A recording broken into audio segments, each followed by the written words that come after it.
Sira Kapitulo 17. Unya gibuhat sa Ginoo ang tawo gikan sa abog o gipabalik niya kini ngadto sa abog. Gihatagan niya ang katawhan ug usa ka kinabuhi nga may kinutuban apan gihatagan usab niya sila og gahom ibabaw sa tanan nga mga butang dinhi sa kalibutan. Gibuhat niya sila nga mahisama kaniya mismo o gihatagan sila sa iyang kaugalingon nga kusog. Gibuhat niya ang ubang mga binuhat nga mahadlok kanila. Gihatagan niya sila og gahom diha sa tanan nga mga mananap ug mga langgam.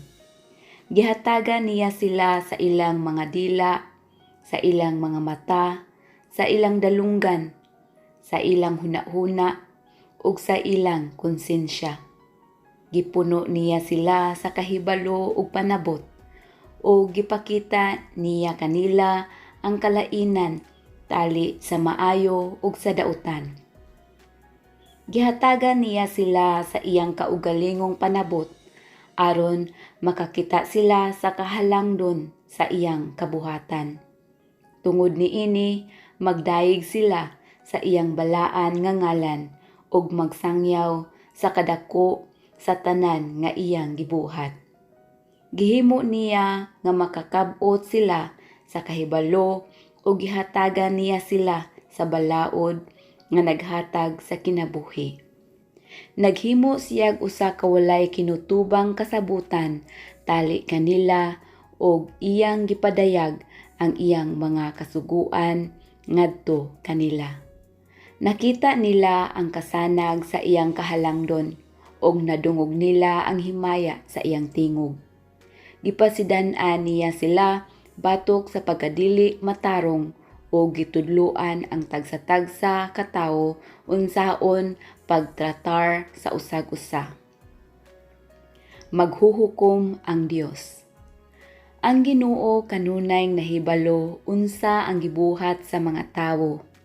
Walay paagi nga makatago gikan kaniya. Gihatagan niya ang tagsa-tagsa kanasod og tawo nga maoy magmando kanila apan ang Israel mao ang kaugalingong katawhan sa Ginoo. Ang Ginoo nagbantay kanunay unsa ang gibuhat sa mga tawo. Ang tanan nga ilang gibuhat alang kaniya ingon katin-aw sa adlaw. Wala matago kaniya ang ilang mga sala. Nasayod siya ni ining tanan. Sa paghatag nato ngadto sa mga kabos, giisip kini sa Ginoo nga ingon kabililhon sa usa ka mahalon nga singsing. Alang kaniya ang pagkamaluluyon ingon kabililhon sa kinabuhi mismo. Unya hukman niya ang dautan og silutan sila. Madawat nila ang angay kanila. Apan kadtong maghinulsol, tugutan sa Ginoo sa pagbalik ngadto kaniya. Naghatag siya kanunay og kadasig kanila nga nawad-an sa paglaom. Usa ka tawag sa paghinulsol. Duol kamo sa Ginoo ug biyae ang inyong mga sala, pagampo sa kinasingkasing nga mutabang siya kaninyo sa pagkinabuhi halayo sa pagpakasala. Balik ngadto sa labing halangdon ug talikdi ang sala, pagbaton ug mainiton nga pagdumot sa dautan. Sila nga buhi makahatag og pasalamat ngadto sa Ginoo. Apan makaawit ba og pagdayeg ngadto sa labing halangdon ang bisan kinsa diha sa kalibutan sa mga patay. Ang usa ka tawo nga maayo og buhi makaawit og mga pagdayeg sa Ginoo, apan ang patay ug wala na dinhi dili na makapasalamat sa Ginoo. Pagkadako sa maluluyong pasaylo sa Ginoo alang kanila nga mubalik ngadto kaniya. Apan dili kini mao ang kinaiya sa mga tawo ug walay usa ka nato nga dili mamatay.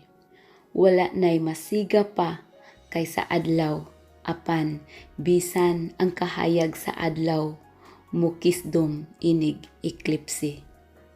Pagkasayon nga matabunan sa dautan ang hunahuna sa tawo, ang Ginoo maoy magbubuot sa tanan nga mga bituon sa kapanganuran, apan ang mga tawo sila mga abog ug agiw lamang.